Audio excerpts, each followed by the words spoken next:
নমস্কার সবাইকে সুস্বাগতম মিস সৃজা ওয়ার্ল্ডে।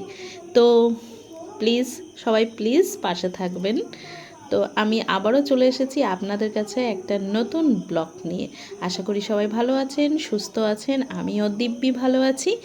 আর দেখুন, আজ তো চড়কের নীল, তো নীলের দিন সকালবেলা যে কাজকর্মগুলো থাকে সেটাই আমরা আর কি সারছিলাম। তো ওখানে সৃজা হচ্ছে যে মন্দিরটা পরিষ্কার করে নিয়েছে, আর এখানে চলে এসেছেন মানে আমাদের বাড়িতে যে আসে সব সময়, যিনি আর কি সবসময় আমার কাছে আসে। তো এই যে ওনাকে যে ড্রেসটা দিয়েছিলাম সেই ড্রেসটা পরেই আজকে চলে এসেছে। আমাকে বলছেন যে আমি কিন্তু আজ তোমাদের দেওয়ার ড্রেসটা পরে এলাম।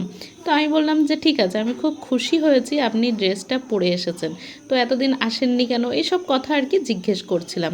অ্যাকচুয়াল ওনার তো কেউ নেই, উনি মাঝে মাঝেই আমার কাছে আসেন।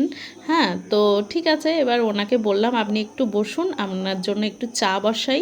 আর এদিকে নীল তো তাই জন্যে হচ্ছে এখানে সুজি বানিয়ে নিচ্ছি, আর ওনাকে চাটা দিয়ে নিই, তারপরে একটু লুচিটাও বানিয়ে নেব।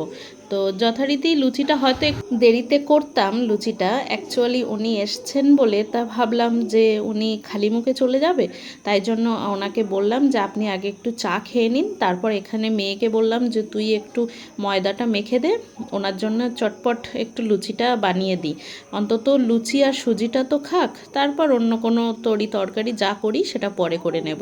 তো এই যে এনাকে খেতে দিয়ে দিয়েছি। ইনি হচ্ছে যে ভীষণই ব্যস্ত মানুষ, এই জন্যে মনে করলাম ওনাকে আগে খেতে দিয়ে দিই, নইলে মাথা খারাপ করে দেবে, আমি চলে যাব আমাকে কিছু খেতে দাও এরকম করবে, ওই জন্যেই আগে ওনাকে খাইয়ে দাইয়ে দিলাম। এখনও অবশ্য শিব আমাদের বাড়িতে আসেনি, তার তোড়জোড় আর কি, ওইদিকে মেয়ে সবটাই হ্যান্ডেল করছে। মেয়েকে বলেও দিয়েছি যে তুই ওই দিকটা সামলা, আর এখানে ওনাকে একটু আমি সামলে নিই, তারপরে আমি আসছি, ড্রেস কমপ্লিট করে আসব। তবে ওই ব্লগটা আপনাদের সাথে অন্যভাবে শেয়ার করব, ঠিক আছে? তো এখানে এই যে চলছে মানে নীল শিবের আর কি স্যানদান করানোর জন্য যে মানে আর কি যে সব লাগে সে সবগুলো আর কি ও গোছাগুছি করে নিয়েছে। আর শিব স্যান করানো হয়েও গেছে। তারপর আমরা আজ আমার মেয়েও বলল যে মামা আমিও নীলের ঘরে বাতি দেওয়া পর্যন্ত না খেয়ে থাকবো। আমি বললাম তুই পারবি না বাবু? তো বললো না মামা আমি পারবো। তো আমি বললাম ঠিক আছে তাহলে চলো, তোমার মন যখন চাইছে ভোলেনাথের কাছে যাওয়ার তো চলো তাই হোক।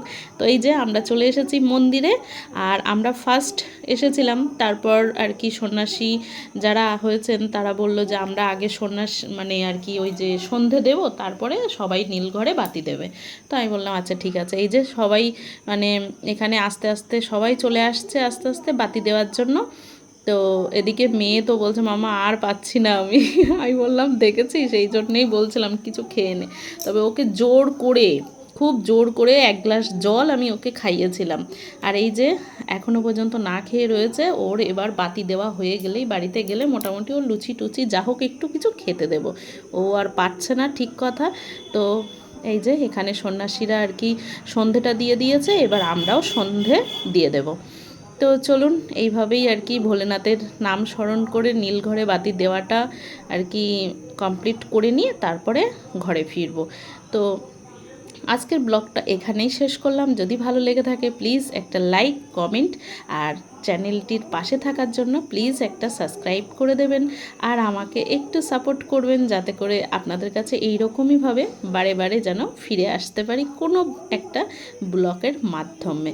সবাই ভালো থাকুন, সুস্থ থাকুন, টাটা।